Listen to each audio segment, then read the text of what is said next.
You are watching a voiced video translated into English. I apologize if some words do not convey the meaning quite accurately. This video is about how for the first time in 15 years of working as a plumber I could not unscrew the nuts from the water supply hoses to the kitchen faucet. My grandmother bought a faucet for the kitchen herself and called me to install a new faucet to replace the old one. I inspected the work site and assumed that everything would be as simple as usual because I changed these faucets quite often. I tried on the water supply hoses to see if they were the right length. I don't have a car, so I travel by public transport and carry small plumbing wrenches with me. These wrenches are always enough for my work. Large gas wrenches. Number 3. I take with me only when I know that I will need them.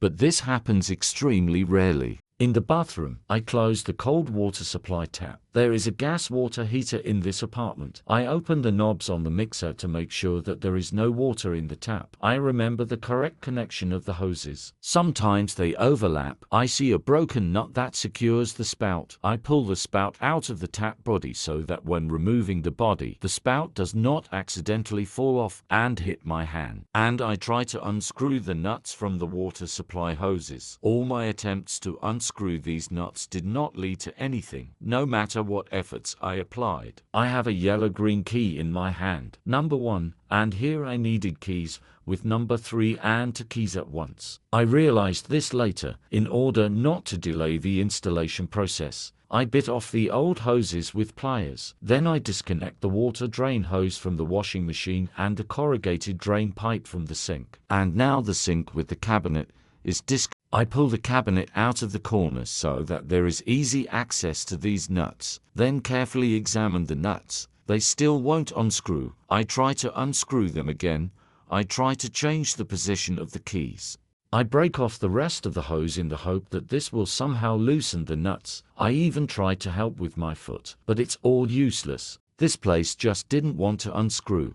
There was rust and scale. In the end, I decided not to suffer, but to unscrew this nut together with the barrel. It's such an adapter.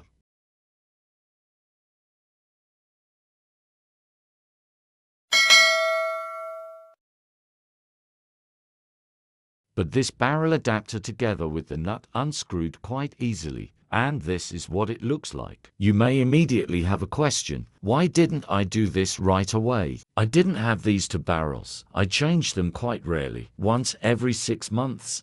Especially since I'm facing such a difficult case for the first time, and I have to go buy new barrels, and this will take another hour. But I went and bought these barrels, and yet, already on the floor, I'm trying to unscrew this nut from the barrel. Nothing works. Here it was necessary to use large wrenches number 3. And here are the emotions it evoked in me. This is the first time I've encountered something like this. Yes, I've never had anything like this before. They unscrew the mounting nut from the kitchen faucet with a pipe wrench. The faucet was installed 20 years ago.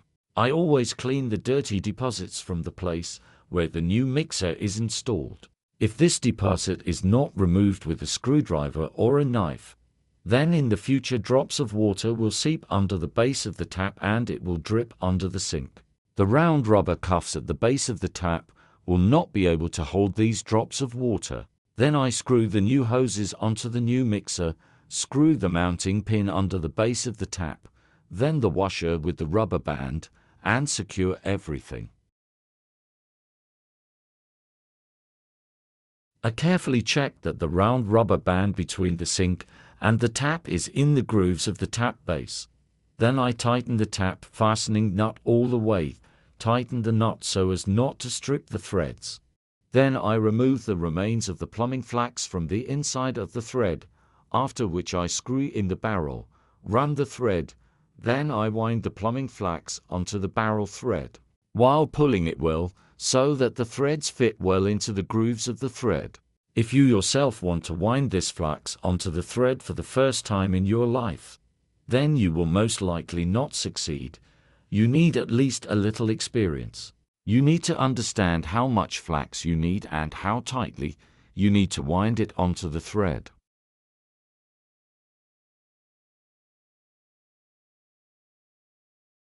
I showed you how I do it. Then I screw this barrel with flax. One turn of screwing should be done by hand, and then everything should go tightly. Without plumbing keys, it will be impossible to screw this barrel. The barrel should be screwed with a certain force, otherwise you will strip the thread. Here my flax is longer, and under the cabinet the remains of flax will not be visible. When you need to screw the flax so that it is not visible from under the thread.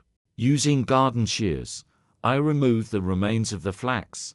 I do the same on the second pipe, after which, carefully, so as not to scratch the refrigerator, I push the cabinet with the sink back into place, after which I connect the corrugated drain pipe from the washing machine to the siphon and other drain pipes.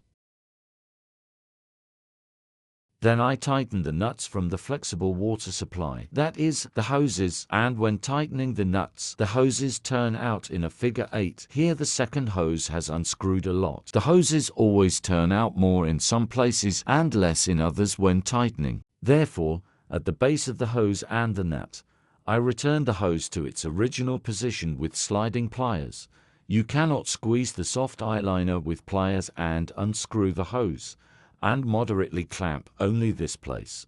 Then I tighten the clamps and all the other connections. On the mixer tap I close the lambs.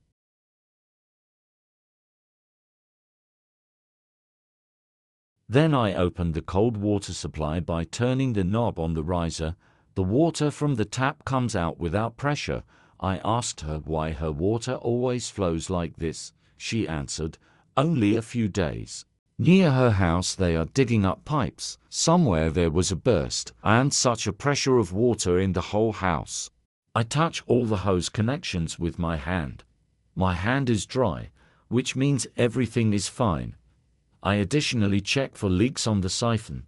Then I make sure that the hoses do not rest against anything. And this completes the replacement of the kitchen faucet. I became interested in why I could not unscrew this nut, and I took it home, and with these big keys with difficulty, but still I unscrewed this nut. Only after 3 turns it began to unscrew normally, and inside there was nothing but rust and scale. This did not make it any clearer to me. Perhaps the thread was on some kind of glue. If you liked the video, subscribe and like. Goodbye.